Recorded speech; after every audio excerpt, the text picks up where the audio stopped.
Greetings, fellow scribes! Welcome back to the archive. This week, I begin my series on the post-apocalyptic RPG, Blood Dawn. Blood Dawn was released in 1996 by Optimus Design Systems, and it was a post-nuclear apocalypse, like you would sort of expect in the early 90s, but this one had a bit of a different twist. There were efforts made to stop the slide into chaos and anarchy after the nuclear events. And it wasn't a total slide into chaos and anarchy. But that's part of what I'm talking about this week.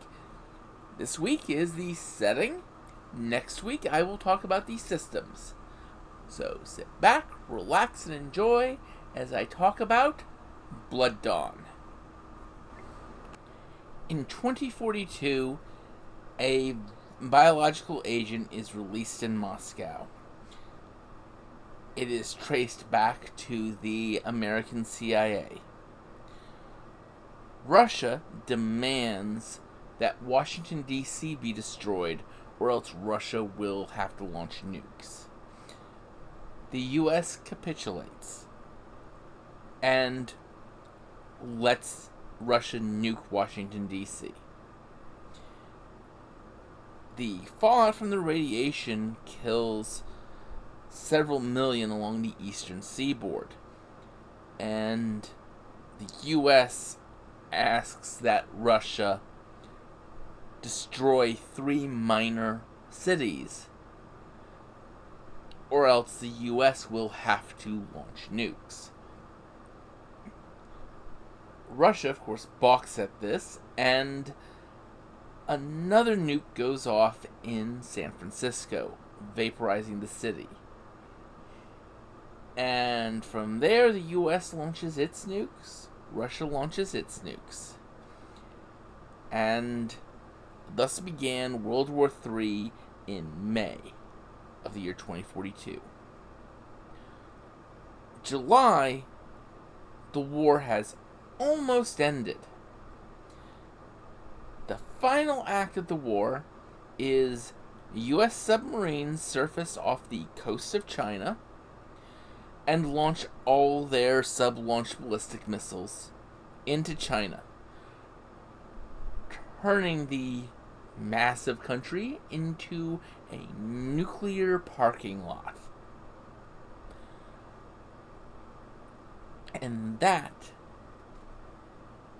is how World War III ended. Short. Now, the Strategic Defense Initiative had gone up, and it had actually screened much of the U.S. Not perfectly, mind you. Of the many nukes launched by the Russians, only 400 were actually set targeting major urban areas. And of those, only 272 warheads got through the Strategic Defense Initiative screen. So, in a way, the U.S. got off okay. Of course, you're still dealing with massive radioactive fallout across the country, but not as bad as it could have been. See China, with a Geiger counter from Hawaii. And,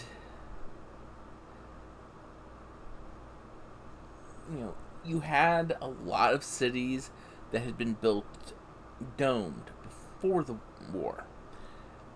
The reason why they were domed was actually because of pollution and stuff like that.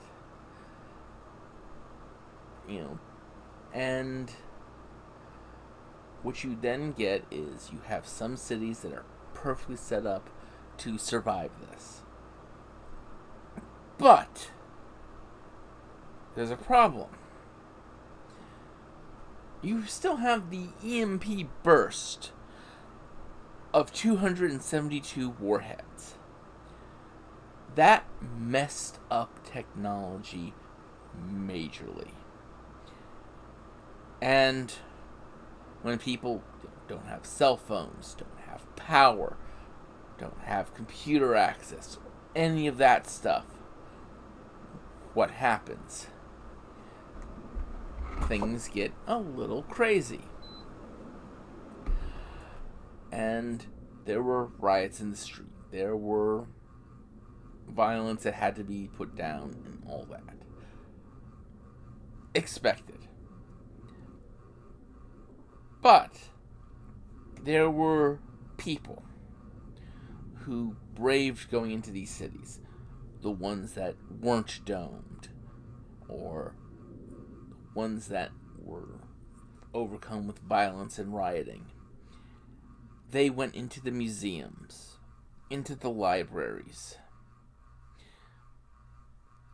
into the colleges, and they grabbed the books. They grabbed the computers that they could carry, and they took them into the depths of the cities, found places to hide and secure these caches of knowledge, and hid them, secured them, watched over them, made sure they were kept safe. And time went on. Gangs rose up in the cities and in the countryside around them. But the people who knew where the knowledge was, they bided their time. They waited. And then they started pulling this knowledge out. Maybe it was using some medical knowledge from here to help treat someone who was shot, or stabbed, or suffering radiation sickness. Maybe it was fixing a car, or getting a electrical generator working to let some things function. Whatever little bits they could. And slowly, these people use their knowledge to gain control of the gangs. They would start with one gang and just slowly expand out, building up the repertoire, building up the trust, building up the authority with these gangs. And that was how these cities were unified, were brought back to civilization. And those people living in these domed cities began to call themselves the chosen ones, because they didn't suffer the mutations of the people outside. They were still pure strain humans. And from there began what's commonly called the Second Holocaust. And this was, the U.S. was broken as a country. It did not exist. And what happens is, you've got these cities. They're civilized again. They're functioning again. And then they slowly start opening the highways between some of them. Eventually, Route 90 from the East Coast to the West Coast gets opened back up. And that one road becomes a major artery, linking major cities. And then they start interacting. You find out that the Ohio territories are all functioning. The Boston Dome, Gateway, aka St. Louis, Ontario and the province of Montreal, called the Quebecois province, are united, functioning. And all these link up, start communicating.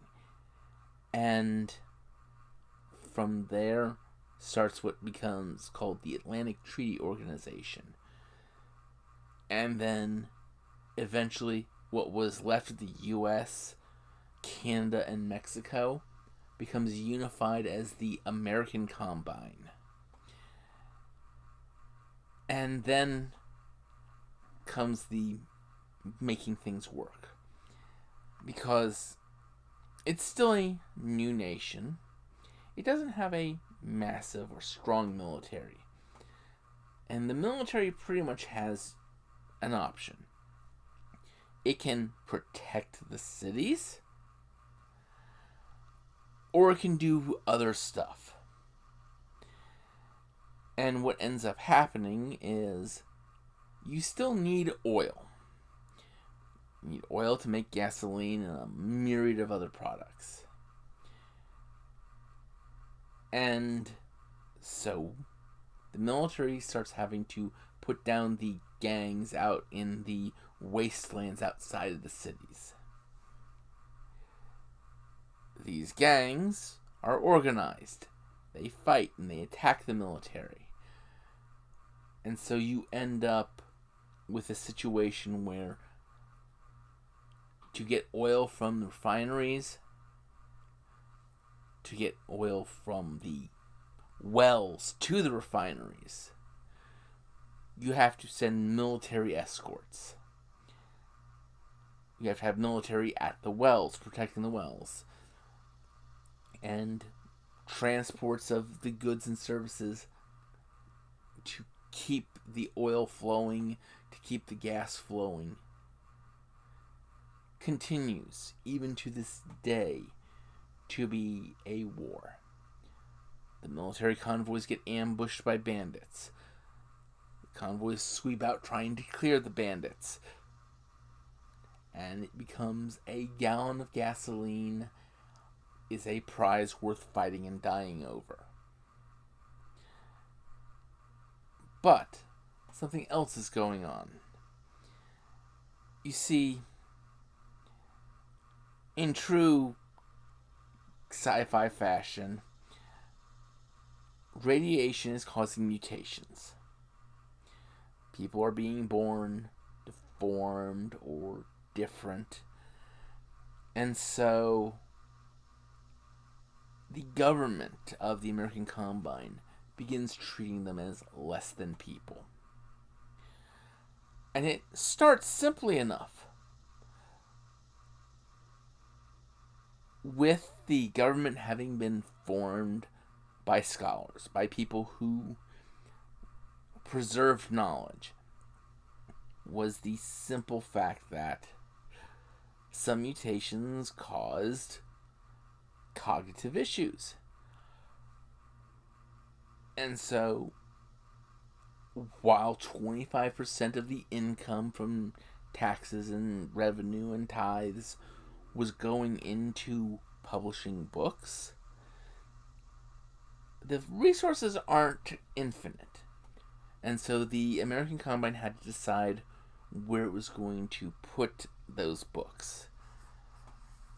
And it basically reached the conclusion it wouldn't teach reading to mutants.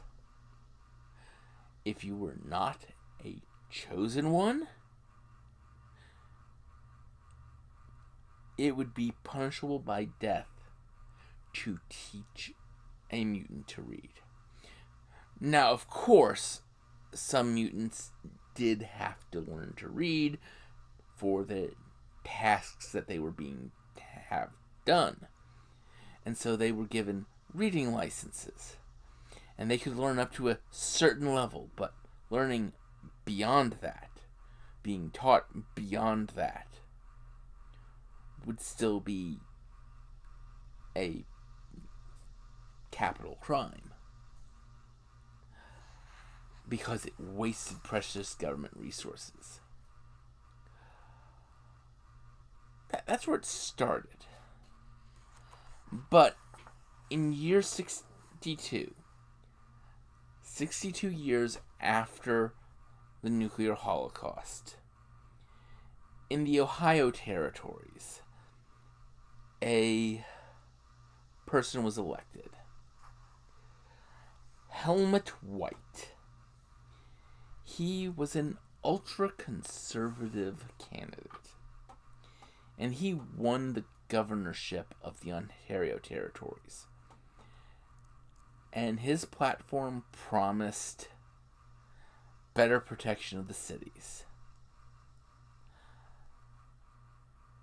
And how he went about that was he sent the military out and began a slow process of either exterminating or containing the mutants, putting them into camps and reservations, keeping them away from the chosen ones. And that leads us to where we are in the present day of the setting. That was 6 years ago. The setting starts in the year 68. That's 68 years after the apocalypse. And as bleak as all that sounds, there is still hope out there. Hope in the form of the Underground Collective. The Underground Collective is a top secret organization. What it's affiliated with is not said. Where it is based out of is not said. What is known is it has access to really high-end technology. Way high-end technology.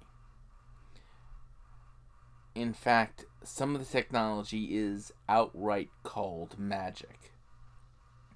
This magic is from cybernetic implants from the Underground Collective. But beyond that, they have a purpose. The Underground Collective exists to reach out to humanity, to help rebuild it into a new golden age.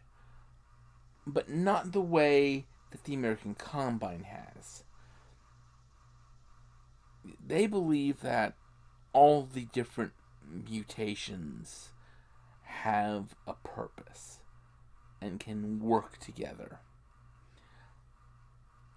And this is where they as a group form their identity.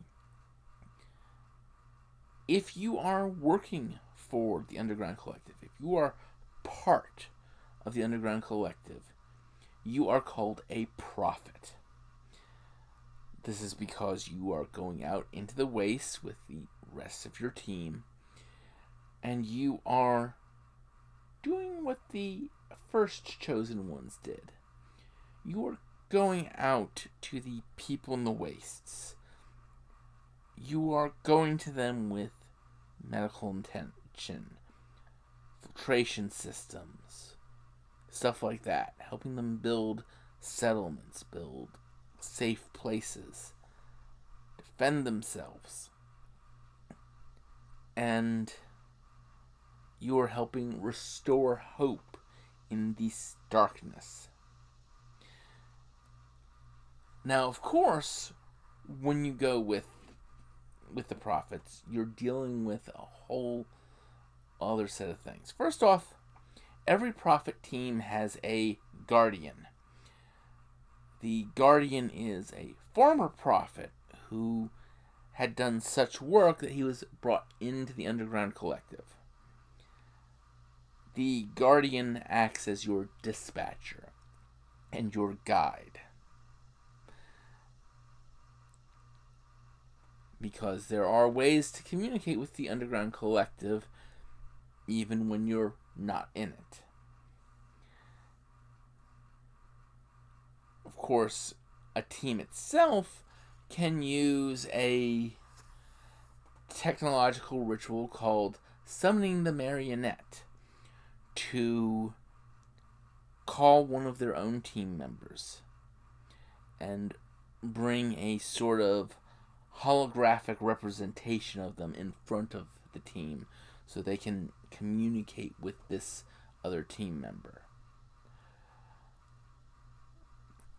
At the same time, there's another special thing with the implants you're given.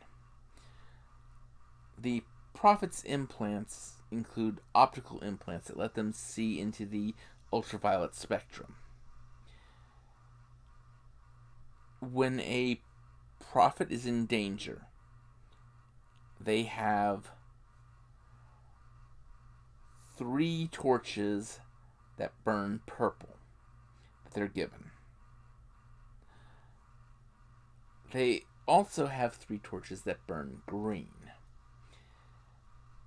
And these torches that burn green don't burn green in the ultraviolet, or just in the ultraviolet.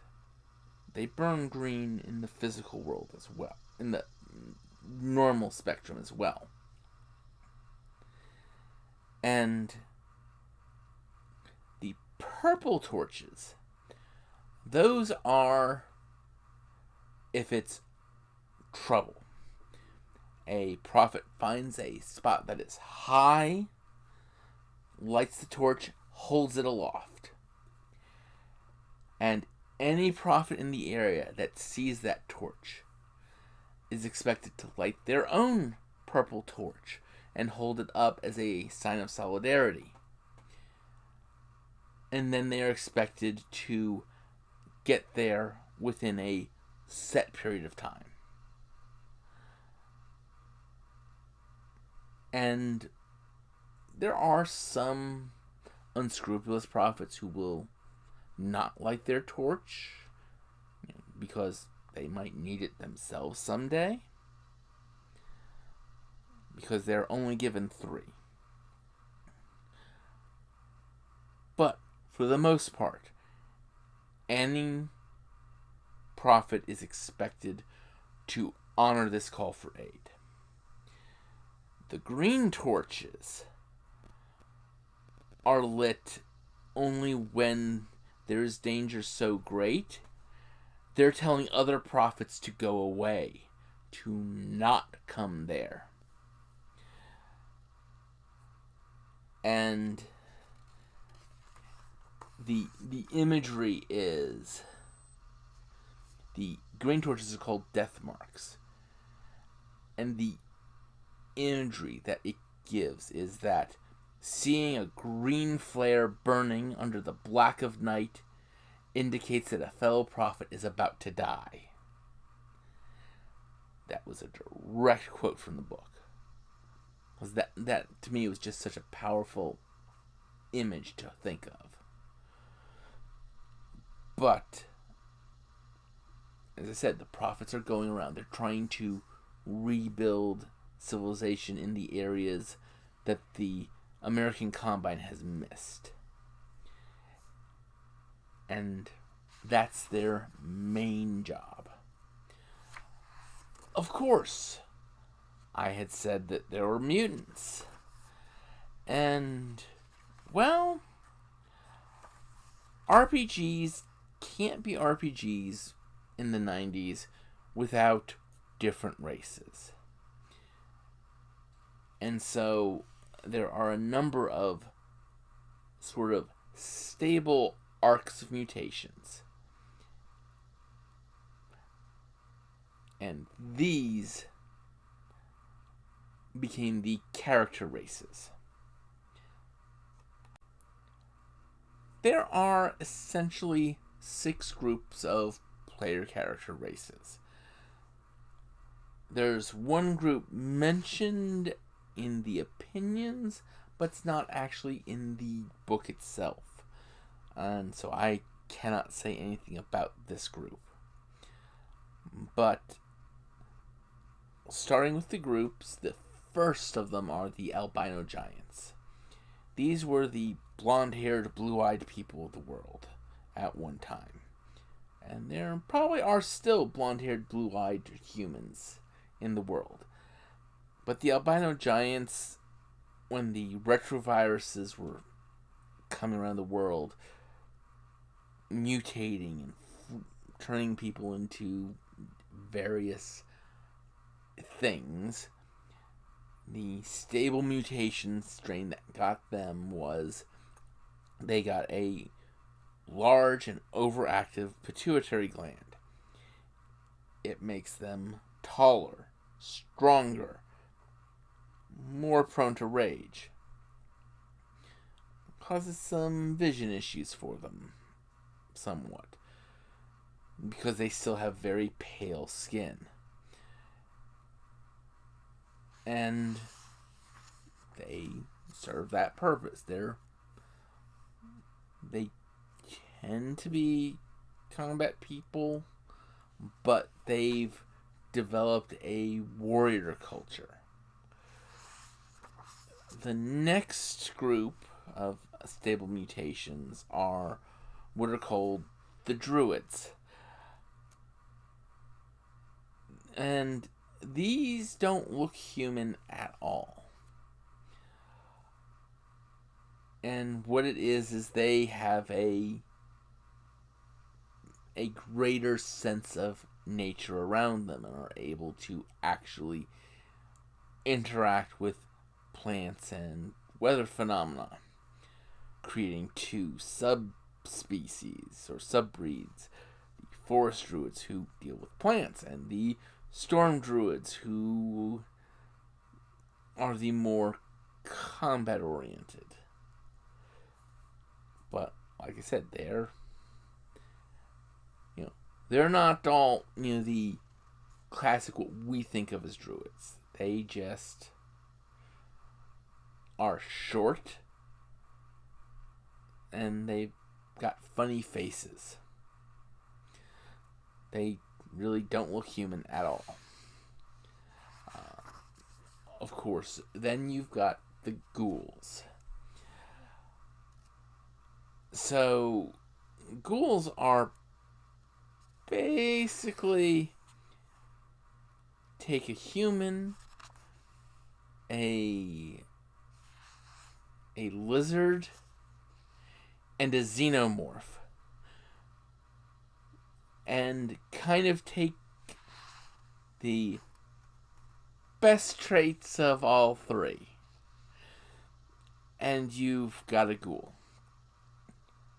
They are scavengers. They can eat things that would kill humans.